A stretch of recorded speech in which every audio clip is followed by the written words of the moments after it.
பாருங்க நல்ல இல்லை ஒன்றுமே பிடிக்கல. இதே ஏற்கனவே போட்டபடியாக கொஞ்சம் வளர்ந்துட்டுது. நாங்கள் வந்து ஒருமிக்க மண்ணை கூட்டி போட்டு நான் வருமென்று தான் நினைச்சேன். நான் வீட்டிலேயே இப்படி நீங்கள் நட்டு சமைக்கலாம். கடையில எல்லாம் வேண்டது தேவையில்லை. இப்போ பத்தியலோ வெள்ளச்சோறு அரைச்ச கறி இருக்குது தானே மீன், அதோட சாப்பிட்டா சும்மா இருக்கிற இடத்த விட்டு தூக்கி எறியும். நல்ல வடிவாக கழுவி எடுப்போம்.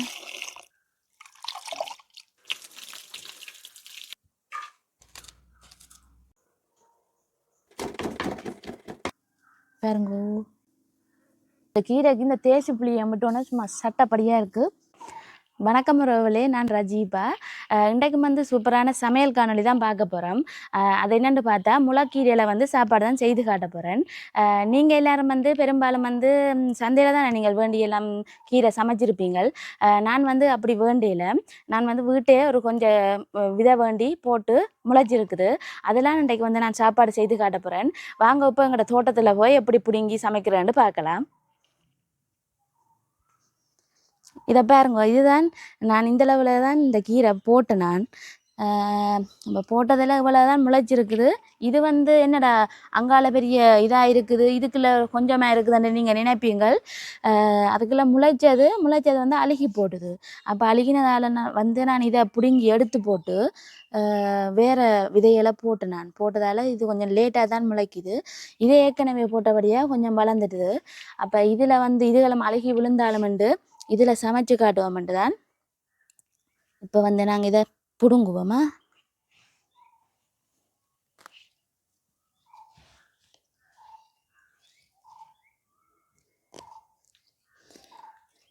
இதான் கீரை. காணுமோ தெரியல, கொஞ்சமாக தான் கிடக்குது, பார்ப்போம்.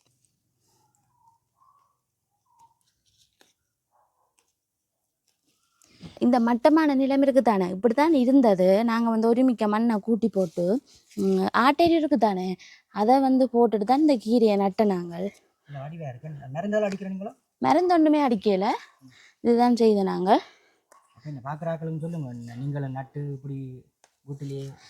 வீட்டிலேயே இப்படி நீங்கள் நட்டு சமைக்கலாம். கடையில எல்லாம் வேண்ட தேவையில்லை. இப்போ எல்லாம் கடையில் ஒரு பிடி 150 ரூபா விற்கிது. அதெல்லாம் மிச்சப்படுத்தலாம். சும்மா இருக்கிற நேரங்களில் வீட்டில் இருக்கிற பெண்கள் வந்து இப்படியான இதுகெல்லாம் இது 4000 ஆகுதுண்ணா. 5000 கிலோ. இது வந்து நாங்கள் 50 கிராம் தான் வேண்டினாங்க. அதில் கொஞ்சம் போடாமலும் கிடக்குது. இது வருதோ தெரியாதண்டு தான் நாங்கள் சும்மா போட்டு பார்த்தேன். நான் அப்போ வந்துட்டுது. நீ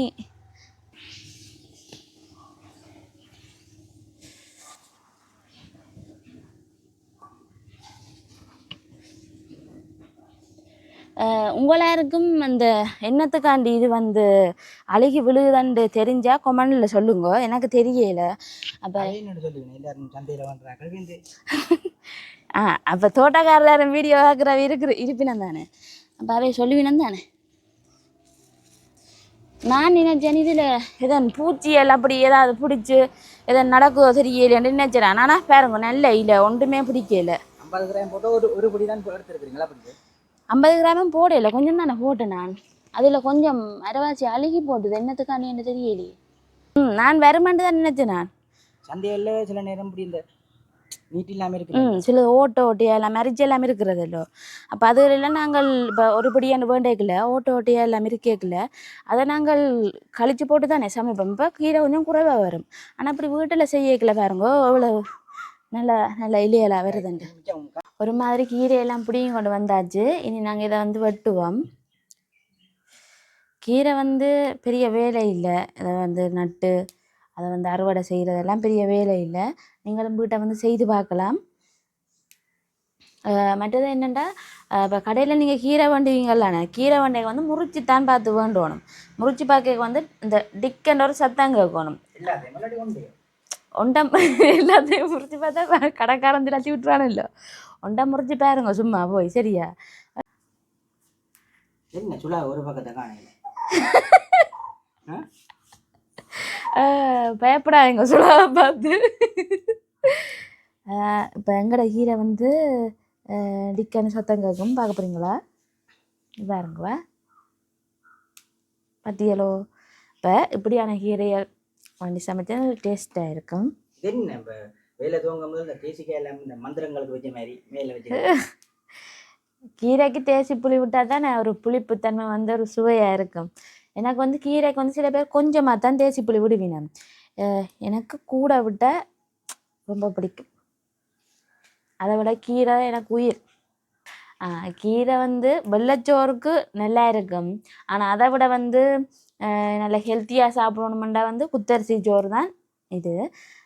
ஆனால் வந்து வெள்ளைச்சோறு அரைச்ச கறி இருக்குது தானே மீன், அதோட சாப்பிட்டா சும்மா இருக்கிற இடத்த விட்டு தூக்கி எறியும். பக்கத்து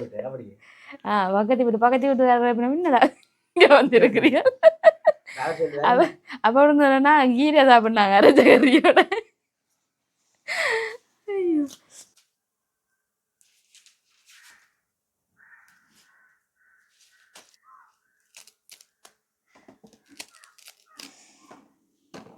இந்த கீரை வந்து வெட்டைக்குள்ளே வந்து நல்ல பெருசு பெருசாக வெட்டினீங்களா வந்து அவியறது வந்து கொஞ்சம் கஷ்டமாக இருக்கும். அப்போ என்னடா அவியதில்லைன்னு நீங்கள் நிறைய நேரமாக வச்சு கொண்டிருப்பீர்கள். அப்போ அதால் வந்து கீரை வந்து கலரும் மாறி போடும். அதெல்லாம் நீங்கள் என்ன செய்யணும்னா கொஞ்சம் சின்ன வெட்டணும். சின்ன வெட்டினா அவியறதும் சுகம், மற்ற மசிக்கவும் நல்ல இதாக இருக்கும். இந்த பெருசு பெருசாக வெட்டினீங்கன்னா மசிக்கவும் கொஞ்சம் கஷ்டமாக இருக்கும்.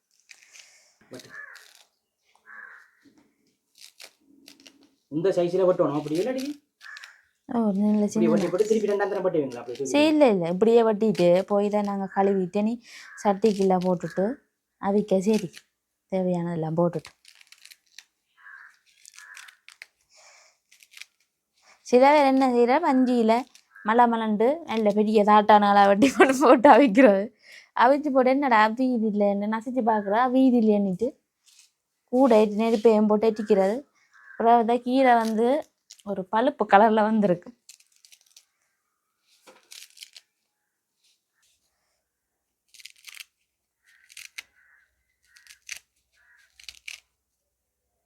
இப்போ இதை நாங்கள் 2-3 தடவை கழுவி எடுக்கணும். ஏன்னா மண்ணுகள் எல்லாம் இருக்கும் தானே, இந்த நிலத்துல இருந்து தானே பிடிங்கிறாங்க மண்ணுகள் இருக்கு. அப்போ மண்ணுகள் எல்லாம் இல்லாத மாதிரி கழுவி எடுத்து வந்து சட்டிக்க போட்டு சமைப்போம்.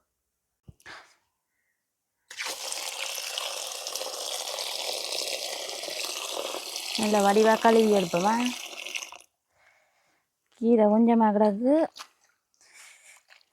நானே பிடுங்கி நானே சமைச்சு நான் மட்டுமே சாப்பிட போகிறேன்.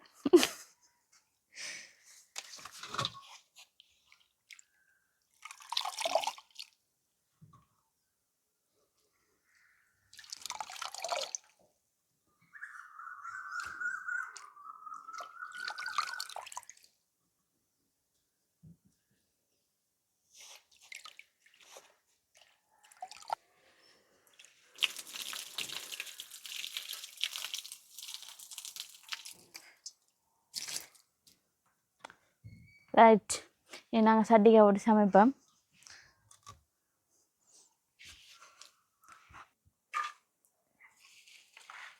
போட்டுட்டு வந்து இதுக்கு தேவையான வெங்காயத்தை வந்து வெட்டுவோம். தெரியும், முளைக்கீரை மசியலுக்கு வந்து கீரையும் தேசிக்காய் பாதிகானும் ஒரு பச்சை மிளகாய், சில பேர் 2-3 போடுறவே எங்களுக்கு உரைப்பு கூட தேவையில்லைன்றபடியாக ஒரு மிளகாய் தான் போட போகிறோம்.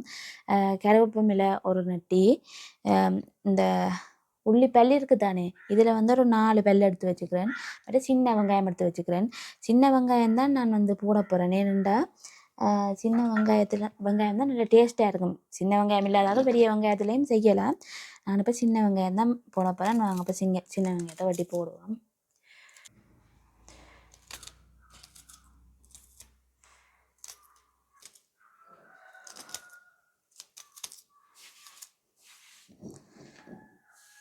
இனி வந்து இந்த உள்ளிப்பல்லி இருக்குது தானே, அதையும் 2ஆக்கிட்டு போட்டுட்டு கொஞ்சம் உப்பையும் போட்டுட்டு லைட்டாக சொட்டு தண்ணியும் விட்டுட்டு இதை வந்து அவிய விட போகிறோம்.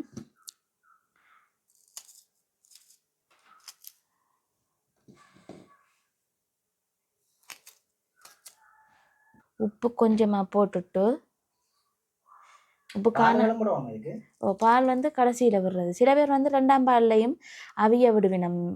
இப்போ நான் வந்து இப்போ தண்ணியை விட்டு தான் அவிய விட போகிறேன்.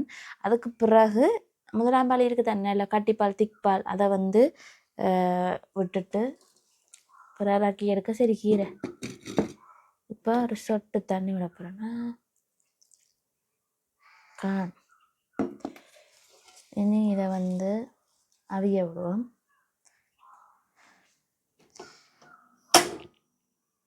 கருவேப்பிலை இதையும் போட்டுட்டு பச்சை மிளகாயும் 2 ஆக்கி விட்டா சரி. எல்லாத்தையும் மொண்டா போட்டு அவிய விடுறேன். இனி வந்து ஒரு 2-3 நிமிஷத்தால் பார்ப்போம் எப்படி இருக்குன்னு. யாழ்ப்பாணத்தில் வந்து இப்போ சரியாக வெயில் காலம் தொடங்கிட்டுது. அப்போ இதனால் வந்து ஒரு நாள்லேயே 2-3 தடவை குளியுங்க. ஏன்னாண்டா இந்த குளிக்காமல் வீட்டுக்குள்ளேயே படுத்துக்கிற அம்மாள் வருத்தம் இருக்குல்ல, அம்மன் வருத்தம் அந்த வருத்தமெல்லாம் வருதான். இப்போ குளிக்காமல் வீட்டுக்குள்ளேயே படுத்திருக்காம குளிச்சு நல்ல இதாக திரியுங்கோ. இப்போ வந்து ஒரு 2 நிமிஷம் அவிஞ்சிட்டுது, அதை திராட்டி விடுவோம். ஏன்னா மேலே இருக்கிற அவியத்தானே வேணும்.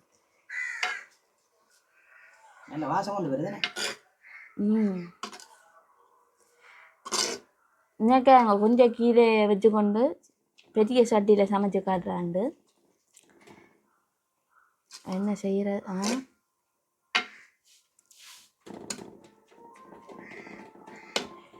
அவியட்டும்.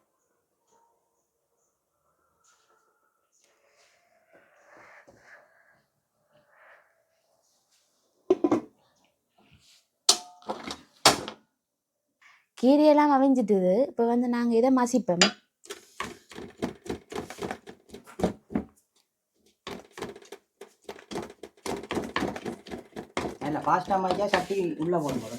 அப்போ நல்லா மசிச்சாச்சு பாருங்கோ. கீரை வந்து கலர் மாறையில், ஏன்னா நான் சின்ன வெட்டினபடியாக கலர் மாறையில் நல்ல வாசமாகவும் இருக்கும். இனி வந்து நாங்கள் இந்த முதலாம் பழ விடுவோம். பாருங்கோ என்ன வடிவாக இருக்குண்டு. சரி, இப்போ நாங்கள் வந்து உப்பை பார்ப்போம் எப்படி இருக்குண்ட. உப்பு காணுமோ இல்லாட்டி காணாட்டிக்கு போடுவோம்.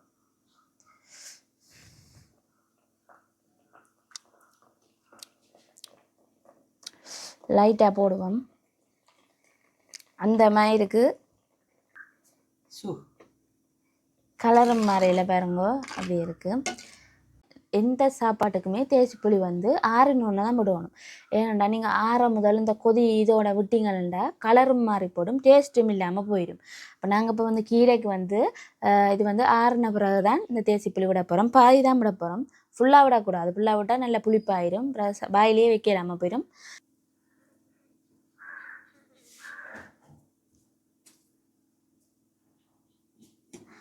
தேசி புளியெல்லாம் விட்டாச்சு. அதுக்கு பிறகு ஒரு உப்பு புளியை பார்ப்போம். சட்டப்படியாக இருக்குதா? சாப்பிட்டீங்களா விட மாட்டியா? ஏன்னா இந்த பிள்ளை சும்மா சொல்லுது ஒரே சட்டப்படியாக இருக்குது, இல்லாட்டி சூப்பராக இருக்குது, டேஸ்ட்டாக இருக்குது அப்படின்னு சொல்லுது என்ன நினைப்பீங்கள். ஆனால் சமைச்ச சாப்பாட்டுக்குள்ளேயே எனக்கு கீரை தான் ரொம்ப பிடிக்கும். அதை போல் கீரையும் நல்ல டேஸ்ட்டாக இருக்குது. இப்போ வந்து சமைச்ச சோறை எடுத்துக்கொண்டு வந்தாச்சு. நாங்கள் இதுக்கு கீரையை போட்டு சாப்பிடுவோம். அதுக்கு என்ன செய்யறது, ஆக்களையும் கூப்பிடுவோமா? நீங்கள் எல்லாம் யோசிக்கலாம், என்னடா இந்த பிள்ளை வெள்ளை சோறுக்கு வந்து கீரையை போட்டு சாப்பிடுதுண்டு. ஆனால் எனக்கு இப்படி சாப்பிட்றது விருப்பம். எங்களை விட்டால் கறி எனக்கு பிடிக்காத கறியில் ஏதாவது சமைச்சா அந்தண்டு கீரை சமைச்சா நான் தனி சோத்தோடு தான் சாப்பிட்றேன். நான் சில பேருக்கு, இப்போ எனக்கு மட்டும் இல்லை சில பேருக்கும் விருப்பமாக இருக்கலாம், மனசுக்கு நீங்கள் யோசிச்சிருப்பீங்கள். வாங்கப்போ நான் சாப்பிட்டு காட்ட போகிறேன்.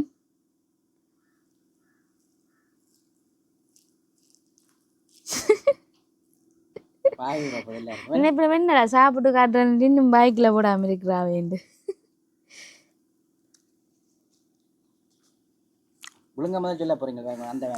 சட்டப்படியா இருக்கு, உண்மையா சட்டப்படியா இருக்கும். எப்படி சந்தையில் வேண்ட நல்லா இருக்கும்? இப்போ நீங்கள் இல்லை சந்தையில் வேண்டது முடியாது, நல்ல டேஸ்ட்டாக இருக்குது. சும்மா சொல்கிறேன்னு நீங்கள் நினைக்கிறீங்களோ தெரியல, ஆனால் உண்மையாக நல்ல டேஸ்ட்டாக இருக்குது. நீங்கள் அப்படியே இந்த கீரை தோட்டத்தை காட்டுங்க அங்கே. கதை வசனமே வருது இல்லையாக்கா? தலையும் ஒரு பக்கம் இழுத்துட்டாங்க கீரை சாப்பிடு. இப்போ என்ன செய்கிற ஒரு வசனம் வருது இல்லை கதைக்கிறதுக்கு இந்த சாப்பாட்டால். இந்த கீரைக்கு இந்த தேசி புளியை மட்டும்னா சும்மா சட்டப்படியாக இருக்குது. நீங்கள் வந்து இந்த கடையில் வந்து மருந்தடித்த கீரையெல்லாம் இருக்கும். அதுக்காண்டி எல்லாரும் மருந்தடிக்க மாட்டேனோம். சிலது அநேகமானது மருந்தடிச்சது தான் இருக்கும். நீங்கள் அதுகளை வேண்டி சமைக்காமல் உங்களோட வீட்டில் சும்மா பொழுதுபோக்கா வீட்டில் சும்மா போனுங்களை தட்டி கொண்டு அப்படி இப்படி இருக்காமல் நீங்கள் வந்து சும்மா வீட்டில் செய்து பாருங்க. பின்னேரங்களில் பிள்ளைகளோட மினக்கட்டு அப்படி இப்படி இருக்காமல் பிள்ளைகளையும் கூப்பிட்டு சின்ன பிள்ளைகள் இருந்தால் வீட்டில் வாங்க இப்படியெல்லாம் வச்சு பார்ப்போம். இந்த பிள்ளைகளுக்கு நீங்கள் அந்த அறிவூட்டுங்க அப்படியான செய்யுங்கோண்டு. நான் வந்து வீட்டை போனுங்களை ஒரே தட்டி விசர் ஆகுதுன்னு தான் சரி கடையில் போய் வேண்டுவோம் பண்ணிட்டு வேண்டி இப்படி போட்டேன் பேரங்க இப்போ இன்னும் டேஸ்ட்டாக இருக்குண்டு. இப்படியான சாப்பிட்டா உடலுக்கு ஆரோக்கியமாக இருக்கும். நீங்கள் கடையில் வேண்டி சாப்பிட்டா என்ன உடலுக்கு வந்து இந்த மருந்தடிக்கிறதால உடலுக்கு எங்களோட உடல் தான் பாதிக்கப்படும். நீங்கள் வீட்டில் செய்து சாப்பிடுங்க. இந்த காணொலி உங்களுக்கு பிடிச்சிருக்குமென்னு நினைக்கிறேன். பிடிச்சிருந்தா லைக் பண்ணி ஷேர் பண்ணுங்க. மற்றும் ஒரு சமையல் காணொலியில் சந்திக்கலாம். நன்றி.